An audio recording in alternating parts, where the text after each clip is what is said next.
Meus amigos, meus irmãos, bom dia a todos. É com muita alegria que eu cumprimento cada um de vocês nessa manhã de domingo, na qual estamos aqui reunidos em nome de Jesus, amor amado, nosso mestre querido, para comentarmos um texto de Joana de Ângeles, de valor muito grande, e que eu espero poder passar um pouco, né, da essência desse texto tão maravilhoso que nos convida, né, a uma reflexão profunda sobre a nossa forma de viver, como devemos direcionar nossos pensamentos, nossos sentimentos, né, burilar quaisquer vícios que ainda teimamos em deixar permanecer conosco, né, obstando o nosso crescimento espiritual. Então, nessa manhã, nós vamos falar sobre afinidade e sintonia, que se encontra no livro As Leis Morais, da benfeitora Joana, ditado ao médium Divaldo Pereira Franco. O título da mensagem é Afinidade e Sintonia. Vamos inicialmente trazer a definição que buscamos no dicionário acerca dos termos sintonia e afinidade. Sintonia é um acordo mútuo, harmonia, reciprocidade. Para a psicologia, é o estado de quem se encontra em correspondência ou harmonia com o meio.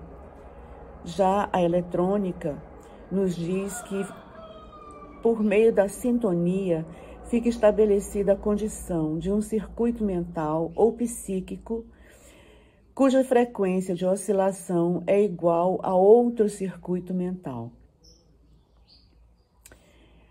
Já afinidade quer dizer relação, semelhança, analogia, coincidências de gostos e sentimentos, conformidade, identidade.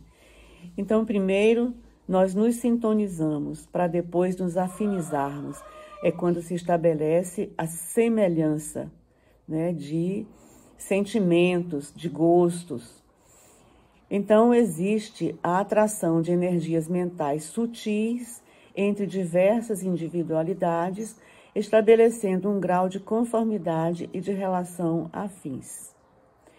Pois bem, no livro Pão Nosso, na lição 15, Paulo, o apóstolo, vai nos dizer: quanto ao mais, irmãos, tudo que é verdadeiro, tudo que é honesto, tudo que é justo, tudo que é puro, tudo que é amável, tudo que é de boa fama, se há alguma virtude e se há algum louvor, nisso pensai. Isso se encontra na carta dirigida aos Filipenses, capítulo 4, versículo 8. Emmanuel, acerca desse versículo, vai nos dizer que todas as obras humanas constituem a resultante do pensamento das criaturas. O mal e o bem, o feio e o belo viveram, antes de tudo, na fonte mental que os produziu nos movimentos incessantes da vida. Ora, o nosso pensamento, ele se propaga por meio de ondas eletromagnéticas. E essas ondas atingirão aqueles, né, não se importa onde se encontrem, né, nesse meio visível e invisível, ele se encontra naquele no qual estabelecemos uma semelhança de gostos, de pensamentos. Então, quando pensamos, devemos ter muito cuidado, porque esse pensamento poderá atingir consciências ainda não tão esclarecidas a respeito do bem e do belo, né, e que poderão nos trazer alegrias ou dissabores.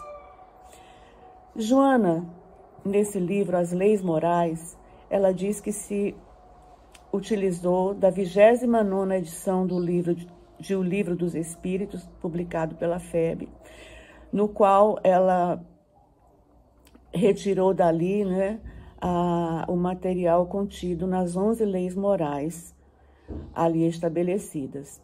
Então, Joana vai nos dizer a respeito dessas leis morais que vamos comentar já já. Primeiro, nós trouxemos à baila a questão número 614 do Livro dos Espíritos, no qual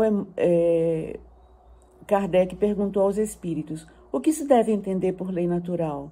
E os espíritos disseram: a lei natural é a lei de Deus, é a única necessária à felicidade do homem.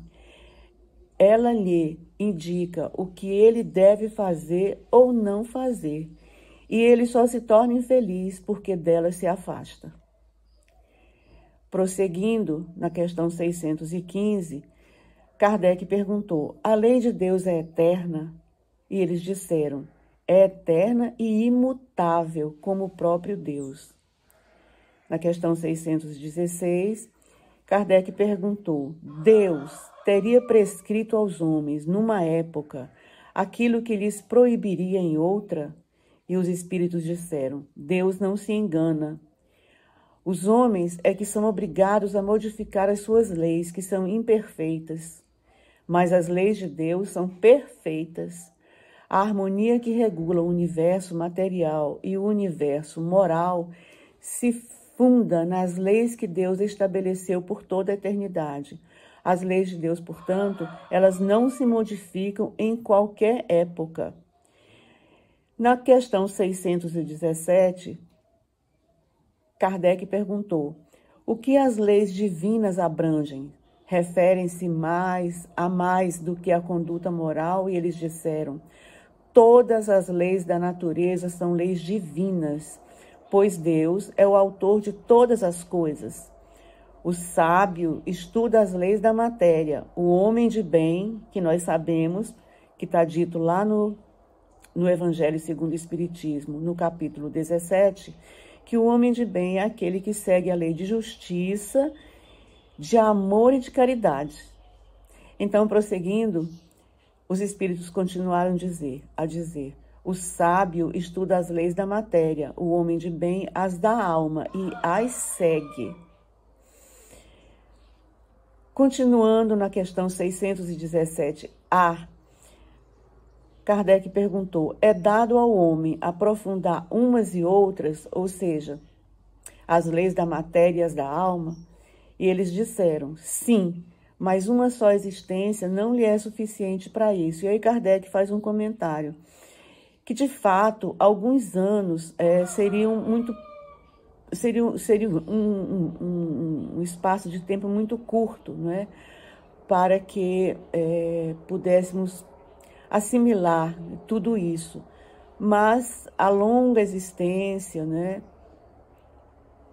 talvez fosse insuficiente, né, para que tudo isso pudesse acontecer, porque o homem que ainda é imperfeito, lembrando sempre que nós somos perfectíveis, né, nós nunca atingiremos a perfeição absoluta, essa somente pertence a Deus, nosso Pai, Criador de todas as coisas.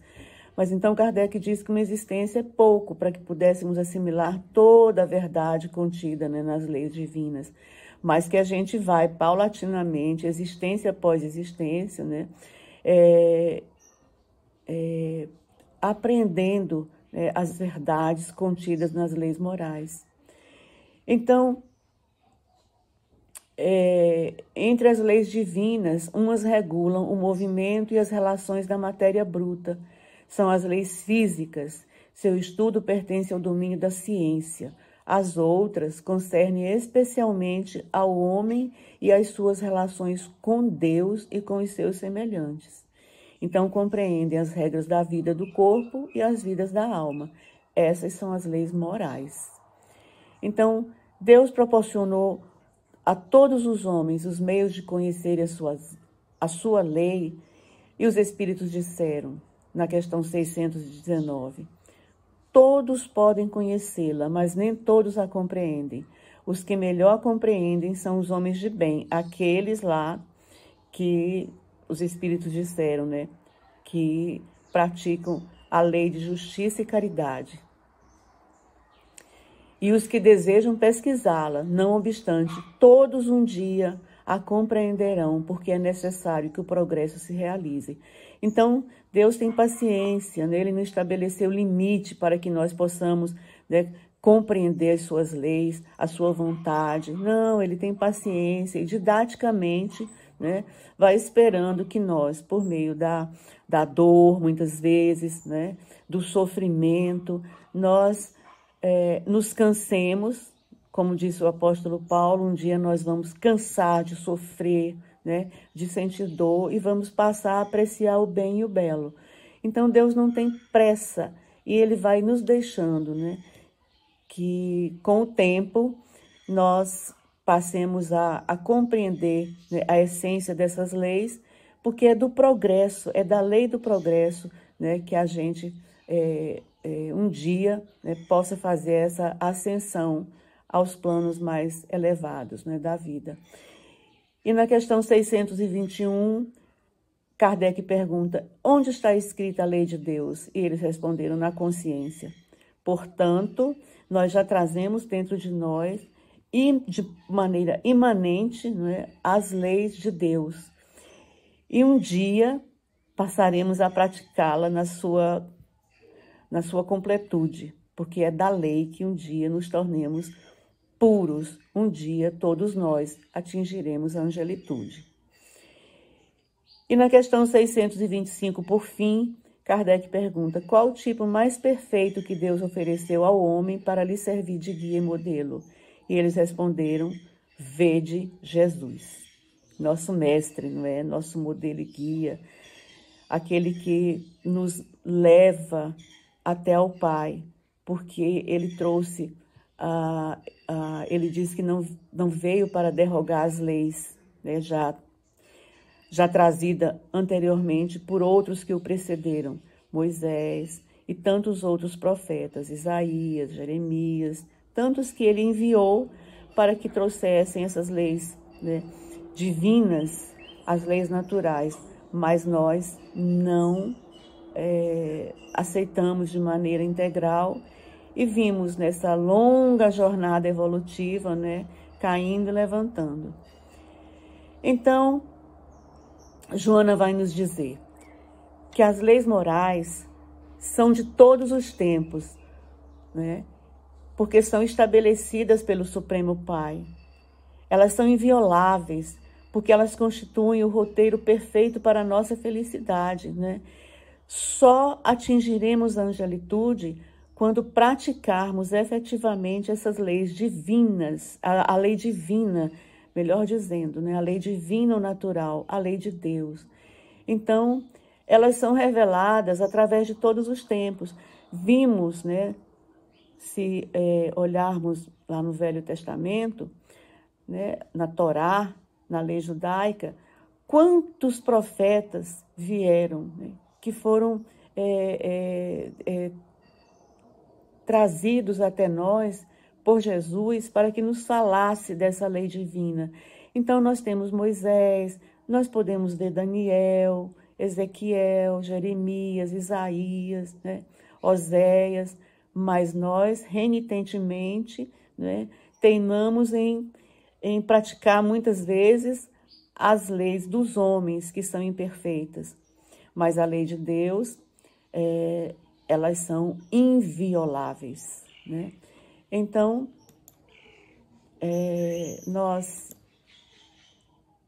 Joana vai nos dizer ainda que elas são reveladas através de todos os tempos, pouco a pouco, né? Elas não se submetem, né, às leis transitórias, né, às paixões humanas, né, que sempre desejaram nos impor, né, o seu próprio, né, a sua verdade, mas que é uma verdade enganosa, uma verdade que nos leva a quedas, muitas vezes dolorosas, né? E Joana vai dizer que essas leis, elas são inspiradas à humanidade pelas forças vivas da natureza, desde os dias dos homens primitivos, né? Que passaram a constituir a ética religiosa superior de todos os povos e de todas as nações. Vai nos dizer também que as leis naturais de amor, justiça e equidade são o fiel da conquista do espírito, que na preservação dos seus códigos sublimes e na vivência da sua legislação aure o próprio engrandecimento e plenitude.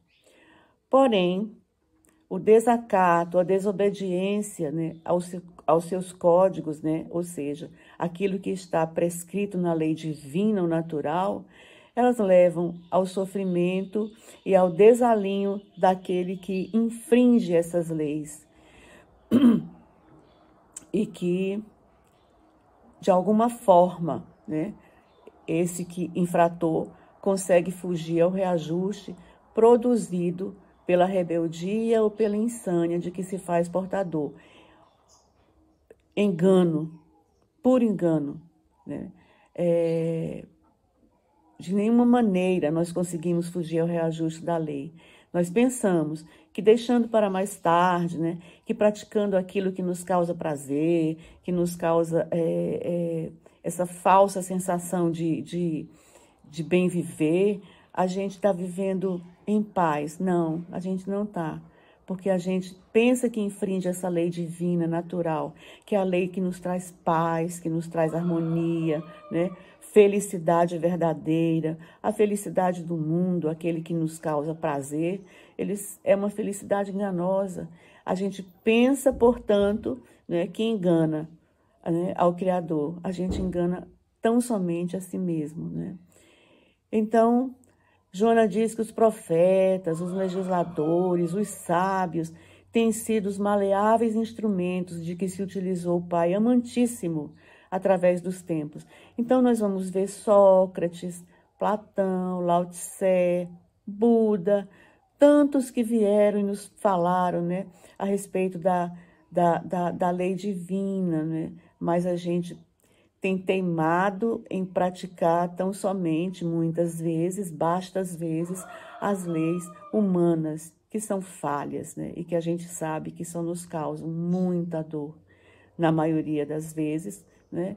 E a gente fica lutando, né, no tempo para alcançar a felicidade, mas a felicidade verdadeira só atingiremos quando praticarmos a lei divina ou natural. Então, Joana nos diz que esses sábios, profetas, legisladores, né, que o Pai se utilizou, né, de forma amorosa através dos tempos, nós desprezamos, né? Nós não demos a importância devida, nem mesmo quando o Criador nos enviou o seu Filho amado, o Cristo de Deus, o governador espiritual deste orbe, que veio pessoalmente nos trazer a lei de Deus, nos falar da lei de amor, nos ensinou que Deus é amor, que podemos chamá-lo de pai, de paizinho, né? O que antes era impossível, né? Improvável.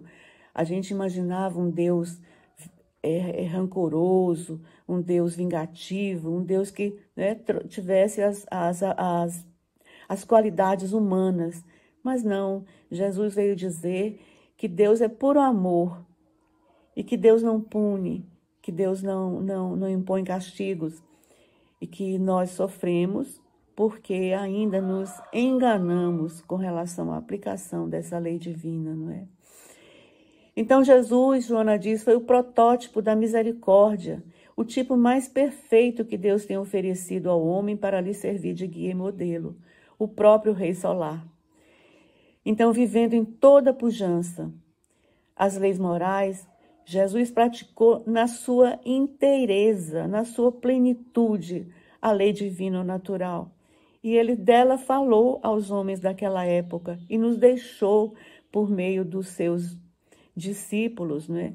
João, que conviveu com Jesus, nos trouxe essa maravilha de evangelho que nos fala que Deus é amor, mas nós teimamos, né? Então, Jesus nos ensinou pelo seu exemplo e pelo sacrifício supremo a excelência do messianato amoroso, né? Através da doação da sua própria vida. incitando-nos, Joana diz, a incorporar ao dia a dia a irrecusável lição do seu alto ofertório santificante. Então Jesus deu a própria vida para que nós pudéssemos compreender que somente por meio, né, dele, Jesus, nós podemos atingir, né, os píncaros mais elevados da nossa caminhada. Então, Joana diz, a dor e loucura, fome, miséria moral e social em larga escala, num atestado inequívoco do primarismo moral que vige em indivíduos e coletividades que se dizem civilizadas, né? Então, as leis morais, Joana continua dizendo, são impostergáveis, ninguém as derroca, não as subestima impunemente. Quando tentamos infringir a lei, nós sofremos, né, os resultados da nossa invigilância, da nossa incúria. Então, muitas vezes pensamos que, burlando a lei, a gente diz, essas leis são muito duras, eu não as quero praticar nesse momento, né? Deixa para mais tarde. Então, a gente vai sofrendo por puro desejo de satisfazer as nossas necessidades, né? Muitas vezes pueris e que nos levam a sofrimentos insondáveis. Então, Joana diz que essas leis morais, elas estão esculpidas na nossa consciência. Vimos lá acima que os espíritos disseram que a lei divina ou natural, ela está gravada na nossa consciência.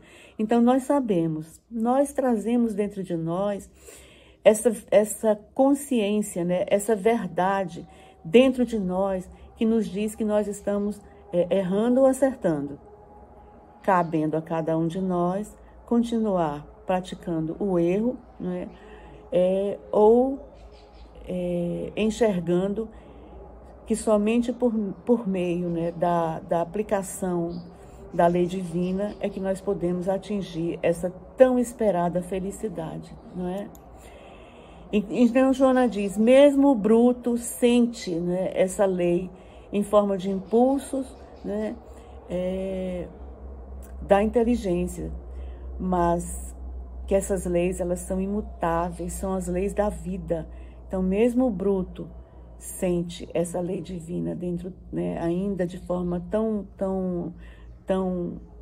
rudimentar, tão elementar, mas traz dentro de si a percepção de que existe algo superior, né, àquilo que se encontra, né, diante tão somente daquilo que os nossos olhos podem ver. Nós recorremos ainda, para tornar clara essa lição, recorremos ao livro de Leon Denis, O Problema do Ser, do Destino e da Dor, quando ele vai nos dizer que o pensamento é criador. Assim como o pensamento eterno projeta ininterruptamente no espaço os germes dos seres e dos mundos, também o do escritor, do orador, do poeta, do artista, faz brotar um incessante florescer de ideias, de obras, de concepções que vão influenciar, impressionar para o bem ou para o mal, segundo a sua natureza, a imensa multidão humana. Então, dentro de nós trazemos latente, não é? essa verdade inconteste das leis morais. Podemos praticá-las ou não. Então, tudo nasce no pensamento. Todas as obras humanas, elas são criadas no nosso pensamento, que se propaga, como já dissemos, por meio de ondas eletromagnéticas, e atingirão aqueles com os quais nos afinizamos. Então, cedo ou tarde, Leon Denis vai dizer, todo produto do espírito retorna a seu autor com as suas consequências, acarretando para este, segundo o caso, o sofrimento, um apequenar-se, uma privação de liberdade, ou então satisfações íntimas, uma dilatação, uma elevação do seu ser. A vida presente é, como se sabe, Leon Denis continua a dizer, um simples episódio de nossa longa história, um fragmento da longa cadeia que se desenrola para todos através da imensidão e constantemente recaem sobre nós, em brumas ou em claridades, os resultados de nossas obras. A alma humana percorre seu caminho envolta numa atmosfera radiosa ou sombria, povoada pelas criações de seu pensamento. E ali está, na vida do espaço, sua glória ou sua vergonha. Então, nós podemos, nós temos a cada dia, o dia de hoje é um presente, que Deus nos dá, para que possamos, escrever coisas novas, coisas bonitas, indicando que nós já podemos dizer, meu Deus, eu já tenho conhecimento, eu já tenho vontade de praticar a tua lei divina ou natural. Neste dia, eu quero escrever coisas bonitas, coisas novas. E o que é isso? É a prática do perdão, da indulgência, da misericórdia que Deus tem conosco e que nós devemos estender os nossos olhos com alteridade para o nosso irmão. Devemos dizer a cada dia, Senhor, que eu possa ver a todos os meus irmãos com os olhos que Jesus veria. Então eu preciso ter com o outro paciência, praticar a bondade, o amor de forma incondicional, como Deus tem conosco esse mesmo amor, que parte do seu coração divino. Então, esse hálito divino, que é o fluido cósmico universal, no qual estamos imersos, nós devemos, então, ter com o outro aquilo que sabemos Deus tem conosco, amor. Então, isso é que vai nos fazer atingir as cumeadas do bem ou da dor e do sofrimento. Então, devemos vigiar os nossos pensamentos a cada instante, para que não estabeleçamos semelhança com aqueles que ainda estão imersos na escuridão da ignorância. Então, devemos ter muito cuidado com aquilo que pensamos.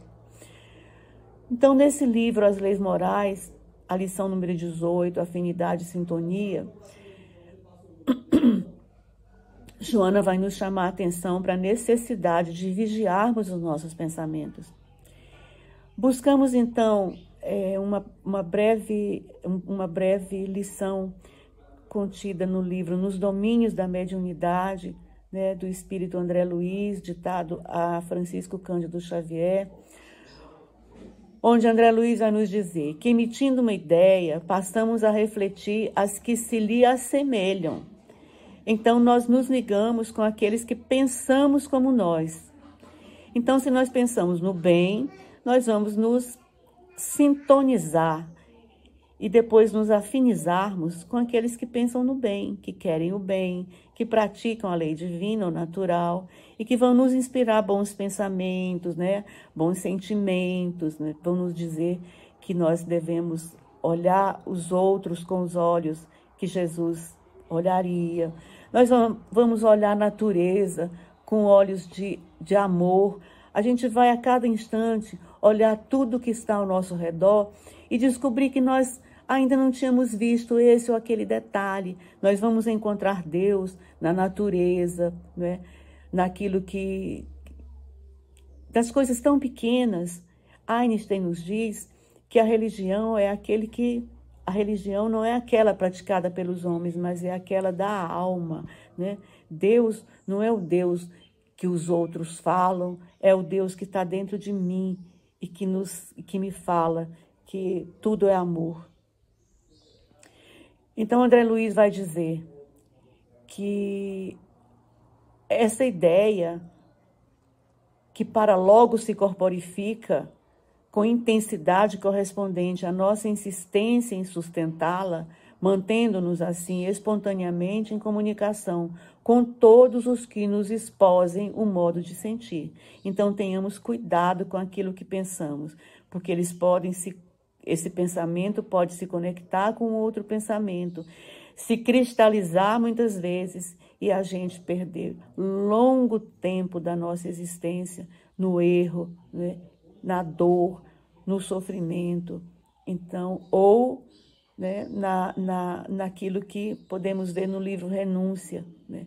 Na forma de viver de Alcione, que via amor em tudo, bondade em tudo, mesmo quando, nos momentos de maior sofrimento, ela não se afastava, né, de Jesus, daquilo que Jesus tinha trazido e que ela procurou viver de maneira inconteste até o fim. Então, Joana vai nos dizer, da referência à problemática das doenças, a questão da sintonia psíquica é de relevância incontestável. Fenômeno inconsciente que decorre dos hábitos mentais assumidos pelo indivíduo deve ser examinado em profundidade, necessitando de acurado esforço, a fim de que abandone as baixas e densas faixas do abatimento e da viciação, ascendendo aquelas nas quais aurem forças e estímulos para os cometimentos de sucesso. Acomodado à posição de lamentável rebeldia interior, seja pelo acumpliciamento com entidades perniciosas ou mediante a tácita aceitação dos velhos hábitos do personalismo dissolvente. O homem permanece por prazer e em vigilância, em sintonia com o mal. Então, nós teimamos muitas vezes em praticar atos, né, que a gente sabe que vai nos causar dor, sofrimento, né? Então a gente fica pensando, meu Deus, mas por que eu sofro? Enquanto não decidirmos mudar o nosso padrão mental, a gente vai ficar naquela mesmice, né? Que uma pessoa bastante conhecida aí no meio das conversações eletrônicas, ele vai denominar de muquerela, aquela pessoa que vive murmurando, queixando, reclamando e lamentando. Então, enquanto não perdermos essa viciação, né, essa viciação perniciosa que nos causa dor e sofrimento, a gente vai continuar assim, queixando, reclamando, né, murmurando, lamentando. Mas um dia nos cansaremos, como disse o apóstolo Paulo, e nós vamos procurar, então, nos sintonizarmos com aqueles que nos desejam o bem. Então, Joana diz, difluem dessas situações graves conúbios mentais em processo de obsessão por parte de espíritos ignorantes e pervertidos, ou pela satisfação natural de permanecer em atitude doentia, sem o esforço que deve envidar para a libertação. Então, nós, muitas vezes, né, vemos nossos irmãos praticando, né, a sexolatria, a prostituição, né, mergulhados na bebida, na beleza, né, no poder, na fortuna. Então, achando que esses prazeres que são efêmeros, né, são aqueles que devemos, assim, praticar, né, com muito vigor. Então, aqueles que são belos, utilizam a beleza, tão somente para satisfação fluida, porque a beleza um dia acaba, né? Na prostituição, né, enquanto o corpo também está, né, no seu vigor. Então, as pessoas acham que tudo isso vai ser para sempre, e não é. O poder também acaba, né? Lembremos-nos do Império Romano e de tantos outros impérios que caíram, porque o poder no mundo é efêmero. Então, devemos pensar, né, na prática de atitudes salutares, né, daquelas que vão nos realmente nos levar a situações mais, né, mais agradáveis. Né? A gente vai se sentir bem quando praticar coisas boas, quando tivermos pensamentos bons, a gente vai se ligar a entidades que nos querem bem, né, que desejam o bem, porque já conhecem, né, a necessidade da prática contínua da lei divina. Então, em toda enfermidade, existe sempre uma predisposição orgânica e psíquica, decorrente do pretérito espiritual ou da vivência atual, em cujo campo se instalam os fatores predisponentes ou propiciatórios à larga cópia de doenças, as mais complexas. Então, muitas vezes, a gente fica se perguntando, né? Mas por que alguém nasce mudo, surdo, cego, né? Deformado, sem os membros superiores ou inferiores? Devemos nos lembrar que nós trazemos gravada na nossa consciência, né, o resultado daquilo que fizemos, daquilo que pensamos, que desejamos, né, aos outros. Então, muitas vezes, essa forma, né, de vivermos hoje, né, privados de algum órgão sensorial, né, de algum membro, muitas vezes demonstra para a alma o resultado daquela vivência pretérita, né, arraigada ao mal, que naquele momento nos trouxe muito prazer, mas que é da lei que corrijamos, né, as nossas atitudes equivocadas. Então é conveniente, Joana vai nos dizer, o cultivo do otimismo e a realização de trabalhos que desloquem a mente indisciplinada ou mal educada, induzindo-a a novos exercícios e hábitos de que decorrerão resultados diversos. Então, o hábito da oração, meus irmãos, ele deve ser praticado, deve ser introjetado em nós. Nós devemos aprender a orar, a fazer orações curtas. Não precisamos fazer como a época de Jesus, né? Nós vemos lá no Novo Testamento isso. Basta que folheemos, né, as cartas de Paulo, o Evangelho de Mateus, de João. Vamos ao Velho Testamento, saber como é que as pessoas oravam, né? Nas sinagogas, no Templo de Jerusalém, né? Em voz alta, né? Rasgando suas vestes, né? Cingindo-se, né, no cilício, para que todos vissem a sua forma de orar, né? Mas dentro do coração, muitas vezes, né, no íntimo de cada ser, né, a consciência talvez lhes dissessem que estavam errados, né? Porque o pensamento estava ligado, certamente, a entidades que se compraziam naquilo, né?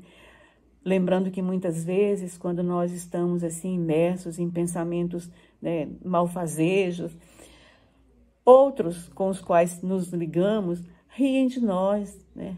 Ficam zombando. Nós nos ligamos a espíritos zombeteiros, né, que fazem galhofa, que nos incitam à prática de atos tão mesquinhos, tão ridículos muitas vezes, né? E nós não percebemos. Então, o hábito da oração, ao alvorecer, ao anoitecer, né? Quando saímos de casa, quando nos dirigimos para o trabalho, para a escola, né?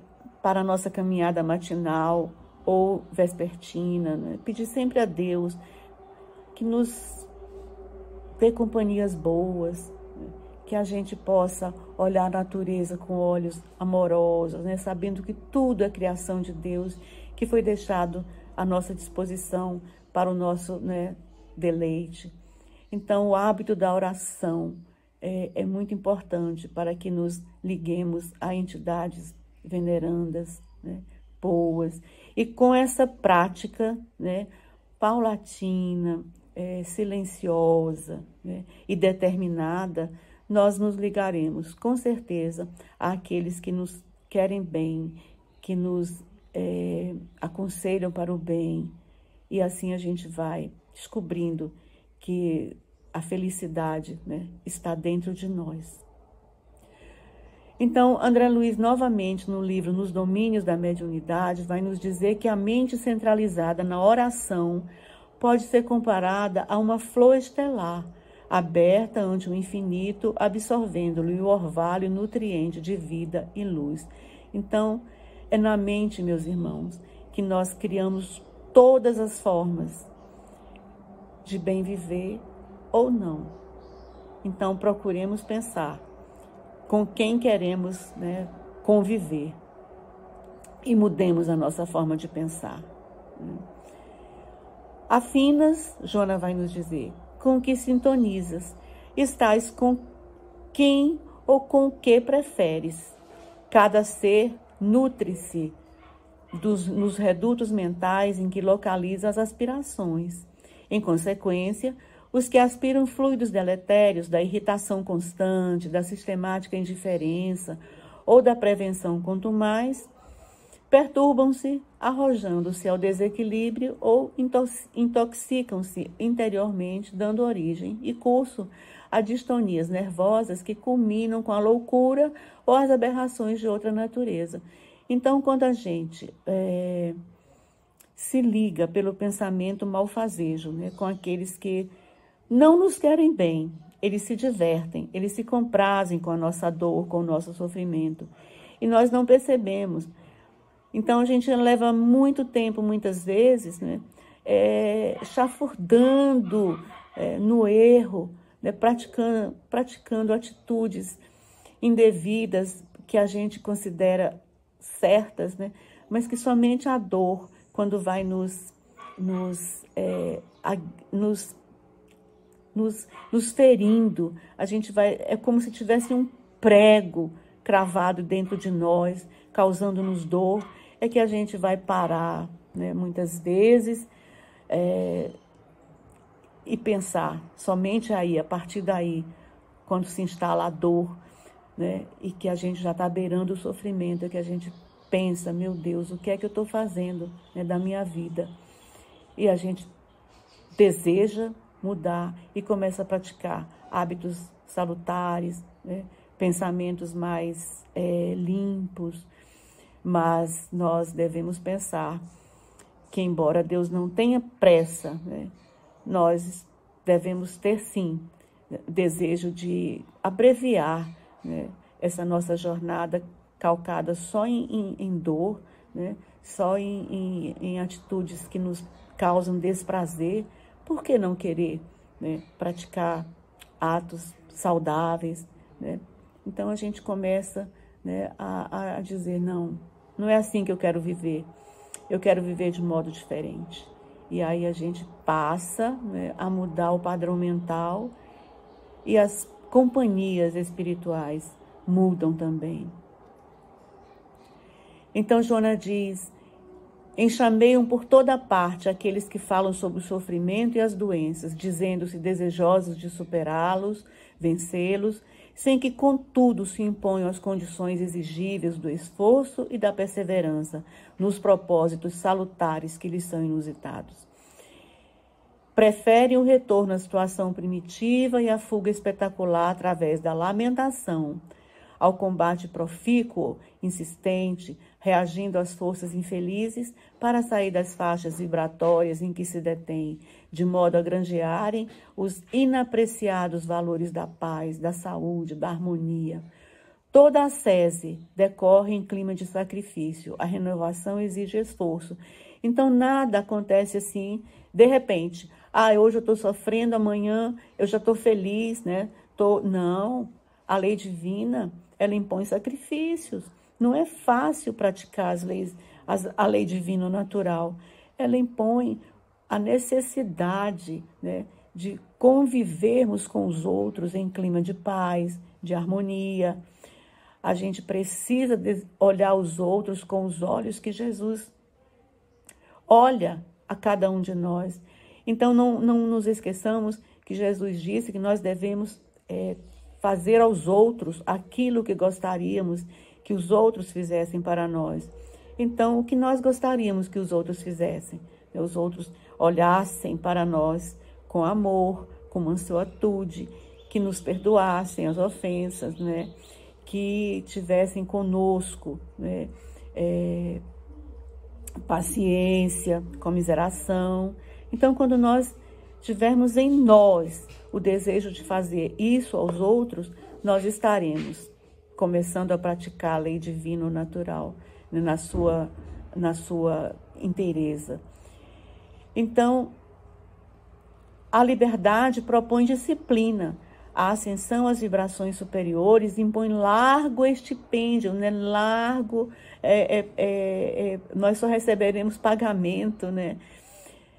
Mental, porque a liberdade exige permanentemente sintonia com os pensamentos edificantes e com ideias que fecundam bênçãos. A doença, como a saúde, resulta invariavelmente da posição interior de cada um. Por essa razão, o Evangelho é constituído de convites imperativos à elevação íntima, à solidariedade, ao otimismo, em cujas paisagens aurirás a felicidade que todos buscamos. Na literatura vasta, né, que Chico trouxe por meio de Emmanuel, de André Luiz e de tantos outros, Amélia Rodrigues, de tantos espíritos, né, já encaminhados, né, nessa trajetória com amor, já sabendo que só a lei divina é que é a lei correta e natural. Então, se nós buscarmos essa literatura vasta, recorrermos às obras, ao Pentateuco kardeciano, e nós estudarmos com afinco essa literatura que foi trazida até nós com tanto amor, né? Nós vamos saber, desculpe, que existe essa necessidade imperiosa de transformação moral. Então, afinamo-nos com os outros e intercambiamos conforme as preferências que exteriorizamos, mas que são o resultado do comportamento íntimo. Qualquer que seja o preço da responsabilidade, por mais alto o ônus do sacrifício, estás destinado à felicidade e por lográ-las terás que investir todos os esforços, abandonando as faixas do erro e do crime em que te comprazes, a fim de alcançares os cumes da vitória sobre ti mesmo. Então, meus amigos, devemos fazer como Santo Agostinho nos diz, todos os dias, ao nos deitarmos, né, quando colocarmos a cabeça no travesseiro, pensarmos naquilo que fizemos no dia de hoje. Se ferimos alguém, né, se aquilo que praticamos, que pensamos, né, foram bom ou não. Nós temos essa consciência. Aquilo que fizemos foi bom, trouxe para nós algum crescimento espiritual. Se não, no dia seguinte, vamos então buscar, né, a prática de novas ações, de novas atitudes, orarmos ao anoitecer, ao amanhecer, né, a cada instante, mesmo não fazendo nada, a gente pensa um pouquinho, né? Jesus, fica conosco, ajuda-nos, né? E a gente, paulatinamente, mudando esse padrão mental, a gente vai se ligar a boas companhias, né, que, pensando como nós, no bem, né, estabelecendo então essa semelhança de desejos, a gente vai, com certeza, se tornar muito mais feliz. Então, com essa lição maravilhosa que Joana nos trouxe, nos despedimos, desejando a todos muita paz. Muito obrigada.